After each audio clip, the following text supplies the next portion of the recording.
जी अभी बात हारिस रऊफ देखें, अभी बहुत क्रिटिसिज्म हो रहा था हारिस रऊफ पे। हारिस रऊफ T20 में सबसे डिफ़िकल्ट ओवर्स करते हैं, तो वो ज़्यादा मतलब हाई रिस्क ये है कि वो रन्स देंगे भी।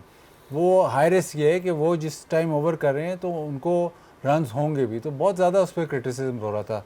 अगर again format different, one day cricket में आप ऑस्ट्रेलिया के ख़िलाफ़ जीतते हैं सीरीज़, जो कि बहुत रेयर होती है, वहाँ पे सबसे इम्पैक्टफुल आपका बॉलर हारिस रऊफ। फिर आप साउथ अफ्रीका के खिलाफ जीतते हैं सीरीज़, वहाँ पे भी हारिस रऊफ बहुत ज़बरदस्त परफॉर्म करता है। मेरे ख्याल उस टाइम ये शायद मुझे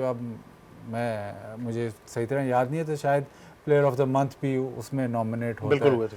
तो आप वनडे क्रिकेट में हारिस रऊफ जो है बहुत इम्पैक्ट क्रिएट करता है, आप विकेटें लेता है, वो एक्स्ट्रा पेस जो है वनडे क्रिकेट में बहुत डिफरेंस क्रिएट करती है। एक और जो सिलसिला अब शुरू हुआ है उस पर पाकिस्तान को फ़ायदा होना चाहिए। अब जो 34 ओवर के बाद एक ही बॉल लगता है, तो आज भी आपने देखा बॉल रिवर्स ज़रूर हो रहा था, तो वो रिवर्स का आपको फ़ायदा होगा। और हारिस रऊफ जिस पेस से करता है वो उसमें भी आपको फ़ायदा दिला सकता है, क्योंकि वो उसकी पेस ज़्यादा है और रिवर्स स्विंग का या आपने कह दी थोड़ा वनडे सा। बेस्ट फॉर्मेट, तो फिर T20 not for Haris Rauf. नहीं, मैंने ये नहीं कहा, मैंने ये कहा है क्रिटिसिज्म उसकी T20 पे बहुत ज़्यादा होती है।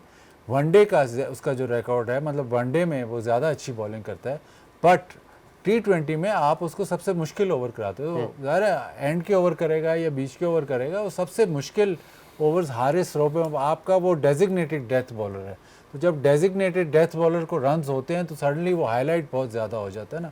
अगर आपने डेथ बॉलिंग करनी ही नहीं है तो आप तो कभी हाईलाइट होगे नहीं। आपको अगर अगर फ़र्ज़ करें आपको 10वें ओवर में या 11वें ओवर में 20-25 रन होते हैं तो आप हाईलाइट नहीं होगे। अगर आपको 17वें ओवर, 18वें ओवर या 19वें ओवर या 20वें, मतलब उन ओवर्स में आपको 18-20 रन होते हैं तो आप ज़्यादा हाईलाइट होते हो।